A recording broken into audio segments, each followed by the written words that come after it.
welcome to another update from us here at Lendi. And we obviously want to keep you up to date with the best and the most recent news around property, home loans, interest rates, and the like. There's a lot of conversation out there at the moment, and we just want to make sure you guys have access to experts who are really seeing this day to day. And so we're really, really thrilled to welcome Alice Stolz from the Domain Group, one of Australia's biggest online listings portals, domain.com.au. So welcome, Alice. Alice is Domain's national managing editor, so couldn't have a better expert talking to us today. So welcome, Alice. Thanks, Zara. I'm delighted to be here. We might just jump right in. We've had a few questions from some of our viewers, and we've also had a few questions from some of our customers as well. And so we're really keen to just hear what you're seeing on your end. So we might just kick off with, why don't you tell us a little bit about what the new normal looks like for the buying and selling market, and any changes that you're seeing at Domain side? So, Zara, it's obviously changed completely, and people have been corralled into having to change the way they transact, whether they want to or not. So we've got a lot of things shifting at the moment. First of all, the way we transact property, that is still happening. And obviously it's important to sort of say from the outset that transacting property is still going ahead. There have been absolutely no regulatory changes to that. I think at the beginning people were like, can I actually buy a house? Yes, you can. And you also can sell your house. It's considered an essential service. So anything around that can be done. But the way you view property is changing. So I think in the way that you search for property, we're still doing that in the same format. People are looking online for properties, they'll then contact their agent. What then happens is the OFIs are open for inspections that we used to enjoy so much on a Saturday morning have been sort of paused in many areas. And I can go through that in a bit more detail, state by state. But as of now, your agent will usually give you a walkthrough inspection of a property if you request that. Some listings will have virtual tours, which means, a couple or a buyer can actually look from the comfort of their own home and really navigate the house and look through every nook and cranny, which I think has been quite empowering for a lot of consumers to be able to view properties that way. If you request another inspection, the agent will walk through and you can say to the agent, excuse me, can you go back there and point the camera up and look at that crack in the ceiling, or what is that? They can really delve quite deeply. I think we remember sort of what feels like yesteryear, that you'd have 30 or 40 people walking through an open home. Those days are over for the time being. And look, I don't think that's often a bad thing. I think having more controlled groups and sort of at the right pace is probably not a bad thing for agents and potentially security of a house also. So that has shifted. That's also been lifted in WA and Queensland as well. So this is literally changing every day at the moment, and we expect further changes. And the other big fundamental change is public auctions were paused. So this is, an Australian pastime and something that is such part of the colour and the theatre of transacting property is auctions. They have been paused for now, and they're being conducted online. However, that's now changed in New South Wales. The way they're being done, they'll be a little bit different. There'll be smaller pools. Everybody has to be registered. So there are still limitations around it. Will you get sort of tyre kickers who come up in the street and kind of lean back on a car and sort of throw their hand in the air? No, it's going to be a much more formal process. But again, I don't think all those things are entirely bad, and the way that agents have adapted has been really quite reactive and quite progressive, the way they've reacted to that, and so have consumers. But obviously it's a big ask that we're suddenly tasked with buying and selling in a very different way than what we have done for over a century. Yeah, it's crazy. I'm actually a potential buyer myself, and I was kind of looking in New South Wales. I've retrenched up here to Queensland, which is my home state, and I've been going around actually and having the private inspections, because that's still been an option here in Queensland. And I've been really, really pleasantly surprised by just how quickly all the agents have adapted, and how what a nice process it is, even with social distancing, etc. So, I look forward to seeing the impact that those restrictions easing in New South Wales have next week. It'll be great for the market. You did mention that auctions are shifting. As someone who's never done an online auction before, I'd be really keen to understand how that process works, how it differs, and kind of what do I need to prepare for if that was the way that a house was being sold. I think to answer that question, Zara, one needs to be a lot more organised when it comes to bidding at an auction than what you may have been able to get away with in the past, which is not necessarily a bad thing, I'd probably say. You used to just be able to, in certain states, not even register before an auction and just put your hand in the air and potentially buy a property. Now you have to pre-register with an agent. And they'll usually also ensure that your financing is rock solid. What we don't want is anonymous bidders potentially bidding and just sort of doing lots of sneaky things in the background. You have to be an approved registered bidder. So again, you need to get your finances in order prior to wanting to purchase a property. And then I think you need to kind of keep your wits about you, because you're not going to have that magical chemistry that often does exist in an auction with an agent.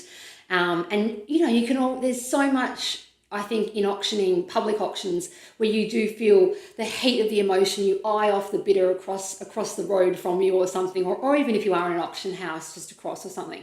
Whereas now you're going to be on your sofa, probably in the slippers with a tablet or on your laptop in front of you, making this massive purchase. So you really need to think differently about it. And I think with a lot of that though, it's quite helpful that buyers can hold back when they need to, do the sums on the back of an envelope, quickly confer with another person in their life who's helping them make this decision, or if they're buying with someone else, before getting carried away in the heat of the moment. Obviously, for people selling their house, will change the result in some cases. That, emotion is a huge part of transacting property, and that's probably why auctions are so magical, I suppose.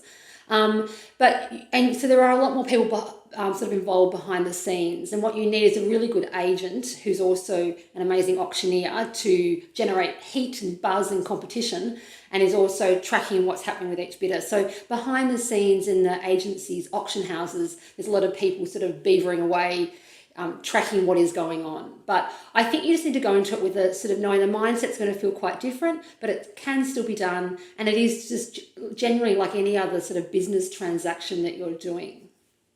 Awesome. That's really good to know. I guess there's been a lot of conversation, and certainly something that we've been talking about a lot is clearance rate, stock, things coming on the market, things being removed from the market. I suppose the media quite likes this because it's relatively sensational. So what's really going on? What are you seeing at Domain side? And if you are a buyer, should I be worried? Should I back away? Like, what should we be doing if we're really serious buyers? It's a big question. I think first of all, we need to sort of reset what metrics we're looking at. Clearance rates, we became very reliant on clearance rates, and at the moment, when public auctions were banned, auctions just simply, before everybody pivoted to online auctions, could not take place. So clearance rates did plummet because there was they had to. People were withdrawing to sell their property because they could not legally sell their property properly. As we said, many agents have moved to online portals. Different states are also relaxing those auctioning rules. So what happens in that space is going to probably quite quickly evolve. I think a lot of this comes back to consumer confidence. Whether people want to sell now is reliant on people feeling confident that they're going to get the result that they want in this current market. And that's reliant on people feeling secure in their jobs or not feeling threatened by unemployment as to how much people will actually have the appetite to transact. So I think as well as looking at clearance rates, we need to look at listing numbers and what's happening on that front. We need to also look at where and how people are buying. Some people are doing off-market purchases. Some people are doing purchases by private treaty also. So there are different ways that people are transacting. And as I said, I think for a country like Australia, where auctions have been such a part of our DNA, particularly for Melbourne and Sydney, after that, it will be Queensland, then the ACT, and then WA. But, Melbourne and Sydney largely do transact through auctions. So they've taken the biggest hit in that space. So I think just to look at clearance rates is a bit sort of irresponsible at the moment, and you need to look at other factors playing into that. I do expect those numbers to change, and I think we are also seeing another trend bubbling up of where people are purchasing at the moment. So while metro listings are down, we are seeing a lot of interest within Domain outside of metro cities. People are now thinking, is now the time to make a tree change or a sea change, and are exploring properties outside their sort of footprint of where they have traditionally looked at buying before, because all of a sudden we're all sitting here saying, I could actually do my job from anywhere. Whether or not employers are on board with that is we'll have to wait and see. But I think employees are feeling quite, quite plucky and thinking, I could be living anywhere right now. It's a really exciting. That's exactly why I'm looking up here.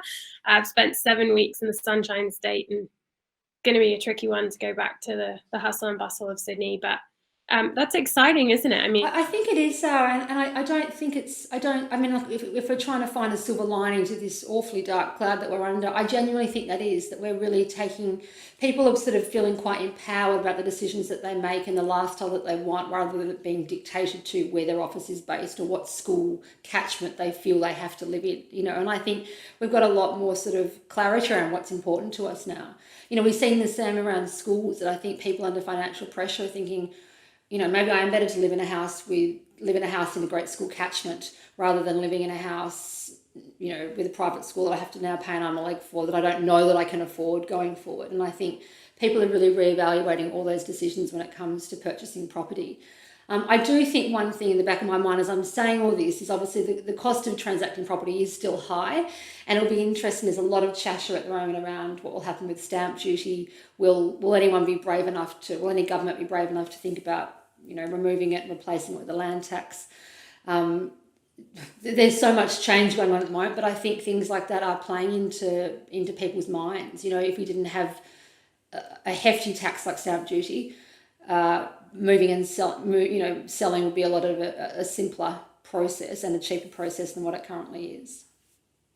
I think it's a super exciting time, I think, for the real estate industry, for industry in general, for the way we work, for the quality of life that we now will expect, because we've had a little taste of what real flexibility might look like. So it's a really great, exciting time. But Alice, I just wanted to say thank you so much. As a buyer in the market right now, that's really kind of given me a much, much better view of what's really happening.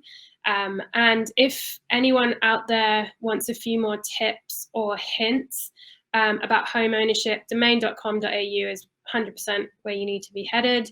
They have an absolute wealth of articles, and we are going to pin one of those articles right up here.